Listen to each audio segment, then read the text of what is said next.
Thanks for joining us today at BIV Today, the podcast from the Newsroom of Business in Vancouver. I'm Kirk LaPointe, publisher and editor-in-chief. On Wednesday, former BC Supreme Court Justice Austin Cullen released an 1,800-page report on money laundering in British Columbia. With it came 101 recommendations to the province that would really revolutionize scrutiny on the economy and the many systems that channel the flow of funds. The report had been preceded by two important studies by my guest today. Peter German, a former deputy commissioner of the RCMP, identified some critical weaknesses in how casinos in British Columbia were vulnerable to those who wished to launder funds. His proposals were lauded by Cullen on Wednesday for changes that would reform that culture, among his many other findings. But I thought I'd reach out to him today. I thought he'd be a great guest to bounce around some of Cullen's ideas. So I've reached him at a conference in Toronto. Good to see you, Peter. Kirk, it's a pleasure, and I know you've been tracking this story for a long time as well, so it's nice to be back on with you. Great. What did you find as the strongest signals from the report? Well, I didn't know what to expect because there's been a lot of secrecy over in terms of the findings. No one knew, and so I was prepared to be disappointed, and I was prepared to be defensive, quite frankly, because I had made a lot of recommendations. But as soon as I saw the executive summary, I said, "Okay, he got it," and I was quite pleased. His recommendations track very closely to mine, although his work is a lot more exhaustive, big staff. They really went into it, as you say. It's a very thorough report. I've only read the executive summary at this point, but I'm impressed, and I think he hit the mark. Yeah. What do you think he unearthed that we didn't know or didn't have confirmed anyway? Well, I know that I think everybody in BC wanted to know whether or not there was actual corruption involved. And Justice Cullen said, no, there isn't corruption in terms of the legal definition. And I'm not surprised by that. He did, however, find fault with a number of individuals, politicians, who should have done more or who should have recognized red flags. Again, I'm not surprised by that finding. And it's sort of in line with what I was seeing, although my mandate was different than his.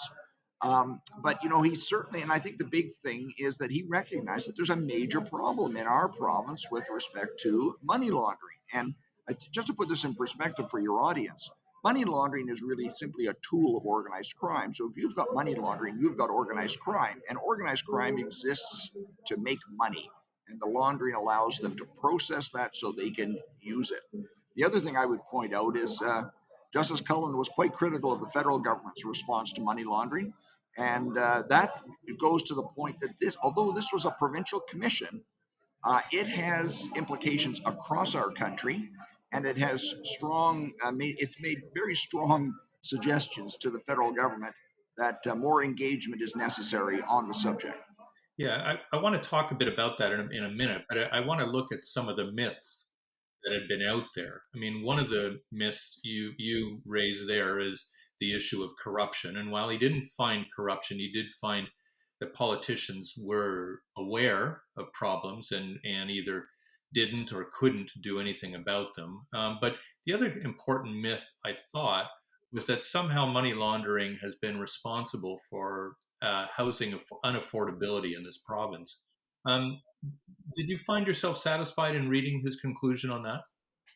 Yeah, I was a bit surprised. I've only read, as I say, the executive summary, and he doesn't see a direct connection between the increase in housing prices, the dramatic increase that we've seen in the Lower Mainland, and money laundering. However, there's a recognition throughout the report that the real estate sector is impacted by money laundering. So it goes to say that the money is going into the real estate sector, and money and proceeds of crime are being laundered in the real estate sector. So, to what extent, how much, in what areas of our real estate market, I think are still question marks here. Now, a parallel report to mine in 2018, commissioned by the provincial government, did find that there was a connection and that there was an increase in housing prices, at least in certain areas, by I think it was something like 3 to 5%.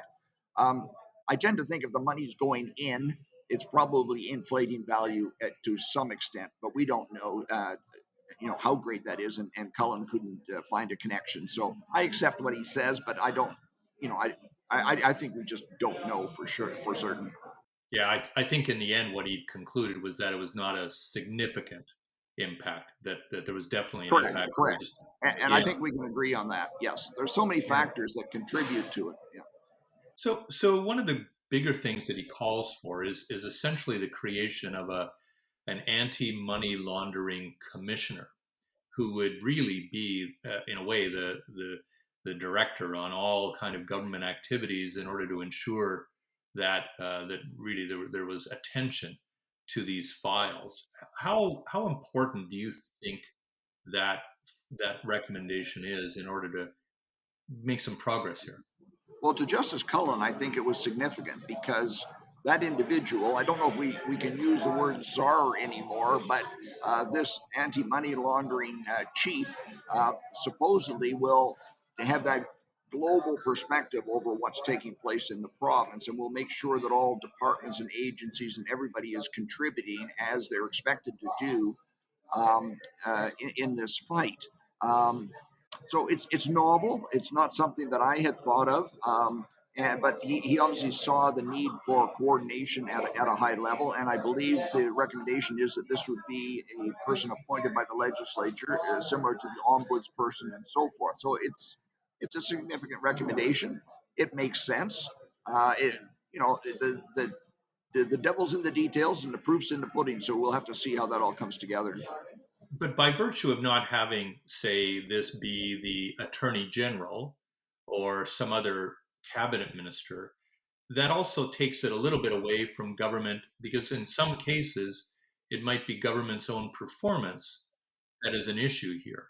Well, and certainly that was one of my findings that the regulator and the BC Lottery Corporation, although well intentioned, just did not get their combined act together to deal with the problem. And the other thing, from a purely bureaucratic manner perspective, uh, this report was actually sent to three ministries: Attorney General, Finance, and Public Safety. So you've already got three different ministries involved. So it probably makes sense to have somebody who can take a look at the big picture.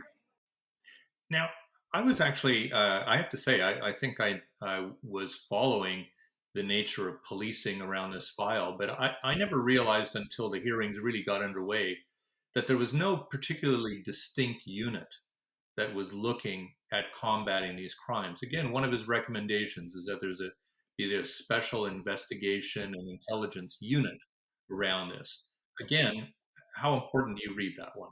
Right. So I'm a very proud former member of the RCMP. However, I've also been quite critical, and both Attorney General Eby and I have done press conferences where we have been critical of the RCMP having eliminated its commodity based units. In 2013, they eliminated the proceeds of crime, the drug squad, and the commercial crime section.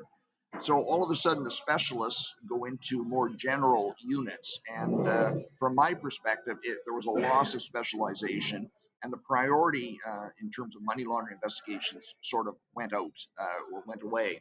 And Cullen did find that the RCMP, since I believe he says 2012, has simply not been in this field, in this space, and they should be.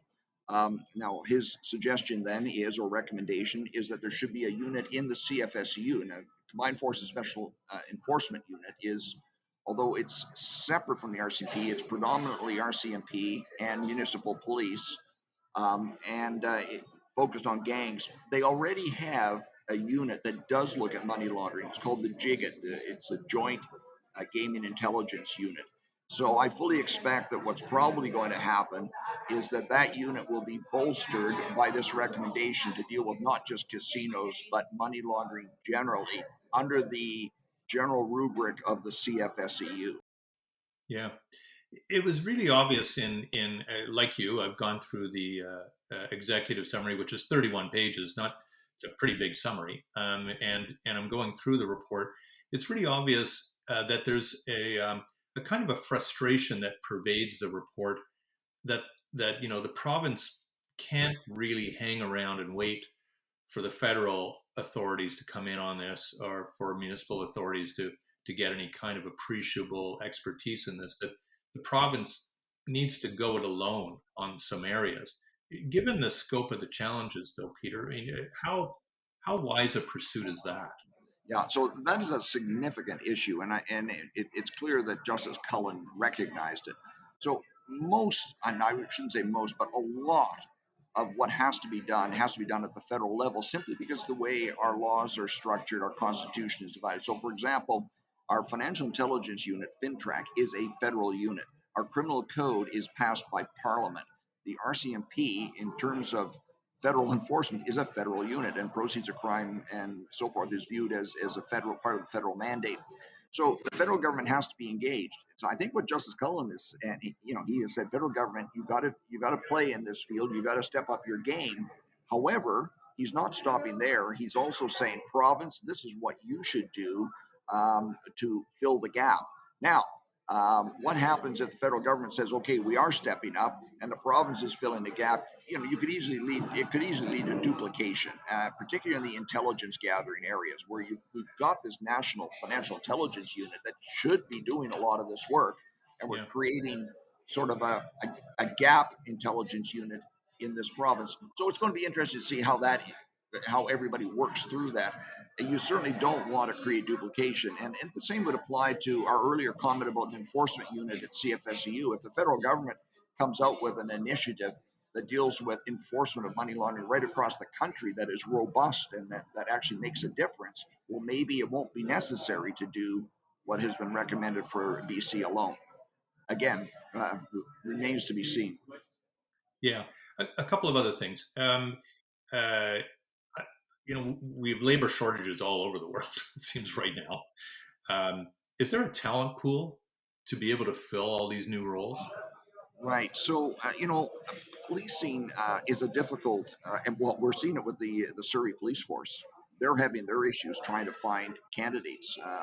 Other than retired police officers and a small trickle going through the police academy, it's very difficult to find police officers. And it's the profession. I don't think you have people lined up joining as you have in past years. So what do?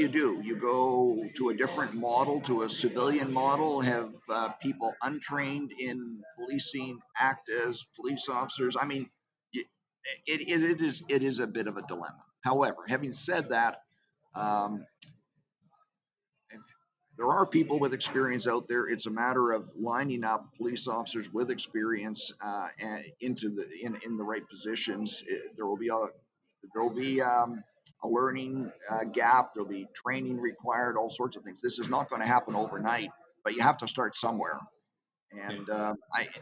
And in defense of the RCMP does have a financial crime section, and they are trying to bolster it after what happened in 2013.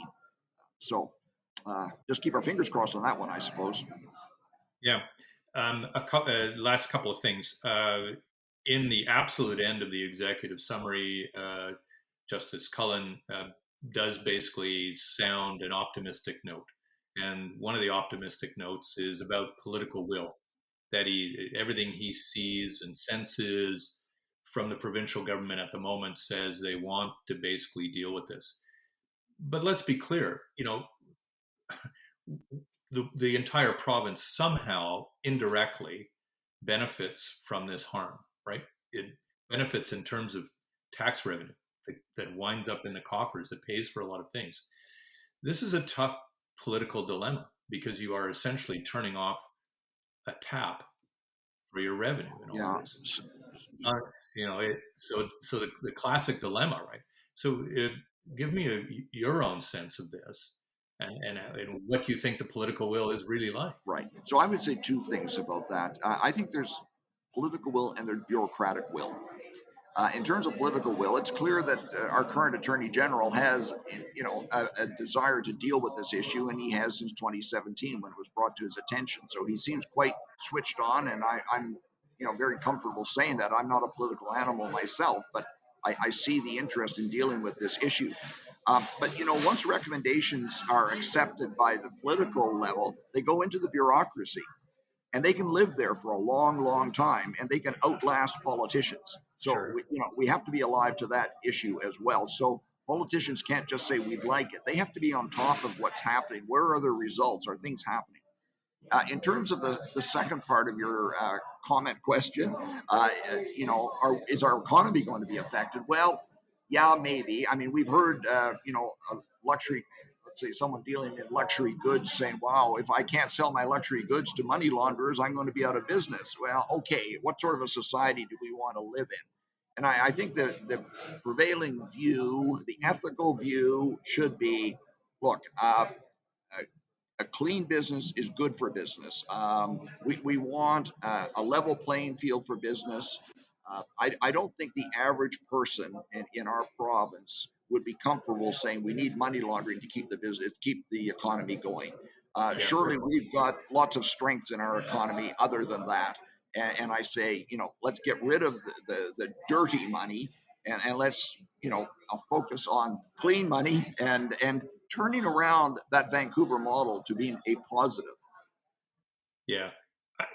I make my point only because so many of these funds wind up out of some of the gambling that takes place over to things like healthcare, culture, a number of things that governments directly don't do, and that the public essentially does through the side door, through gaming and things like that. Yeah, Yeah, if you're talking about the gaming revenue, I really think that gaming revenue will pick right up. Gaming revenue will survive this because people like to game, and British Columbians like to use their casinos. So it's not as if casinos are going to close down, and they are, and they have been the largest non-tax source of revenue for the provincial government for some time. I expect that they will continue to be. The drops with organized crime out of there, casinos can reorient some of their business, I suppose. It might not be quite the VIP whale gamblers that you saw in the past. Maybe it's the average person. You and I, Kirk, maybe we'll be in there playing blackjack like a little bit more. not if I'm smart. That's not something I can make money at. So let me ask you then. So let's suppose, because you know money laundering so well, you probably even know the mind of a money launderer. So if you're waking up this morning as a money launderer, are you going, well, I guess the jig is up, or are you saying, oh no, we've got a decade before this actually comes in and the walls close in on us? What would you think Right. the money launderer of today is Yeah. thinking? I'm not. Justice Cullen refers to people in this business as rational actors. So, in response to that question, on one level, people who do want to systematically launder money are probably paying attention to this and saying, okay, maybe we should go to another province, i.e., Ontario or Quebec or whatever it might be. And in fact, at the conference I was at today, there was a lot of discussion about that displacement effect. So, yes, it could occur. The other thing I would say is that traditionally organized crime is ahead of law enforcement and government because by the time we're looking at what's happening in the casinos, the heat is on and they're moving somewhere else. So take a look in cryptocurrency, take a look at underground banks and the money service businesses, take a look at the cannabis industry, take a look at any number of other areas, and you may find organized crime there now. They're not sitting around to find out what's going to happen in the casinos. If nothing is done in a particular sector, they'll be back. But I suspect they're one step ahead already and down the road. Okay. And I promise this is my last No question to you. problem. And I know just Justice Cullen was asked this on Wednesday. Um, would you be the commissioner? Oh my, for heaven's sakes, that is not something in my contemplation. Never even. You're the first person to ask that question. Let's put it that way, Kirk. I don't have an Okay. answer. But what role do you think you can serve then as this unfolds? Because it's going to take a really large force task to basically make this a reality in our province. And it's not all bureaucrats, and it's not all cabinet ministers, and it's not all the authorities. It's going to depend on people out from outside the systems that in a lot of ways are themselves going to have to be reformed. Where do you think you want to make your contribution Well, here in I'll the tell next you month? where I'm trying to make a contribution right now. We launched, I'm the president of the International Center for Criminal Law Reform, which is located at UBC Law School, and it's been around for many years. We launched on December 9th the Vancouver Anti Corruption Institute with the idea of doing anti corruption work internationally, domestically, in terms of best practices, project work, research, writing, and training, you name it. So we're actively trying to get our institute up and running. I'm having some fun with that, and it all goes back to this idea of the Vancouver model. Let's turn it around and let's make Vancouver a showcase of what we can do with this problem. So that's what I'm, in my own little way, trying to do. And but I'm happy to assist in any way as I was to do those reports for the Attorney General, and I'm just really glad that we're at this stage now that we've got Cullen has reported. It's a good report. There's lots of meat in it. There's lots for government to do as a result. Yeah, there's even more studying to do. Boy, the more I read, the more I thought, well, I could see where this is a study calling for more studies. Well, yes, potentially, but that gets you back into that bureaucratic will. You don't want too many more studies. No, and I'm not advocating more studies. I would really like to see action steps based on what he's recommended. Let's get on with it. Yes. Peter German, great to talk to you. Thanks so much for giving us your time out of this conference today to speak to us for BIB's Kirk, it's always a pleasure. podcast. Thank you very much. I'm Kirk LaPointe, publisher and editor in chief at BIB. Thanks a lot for watching.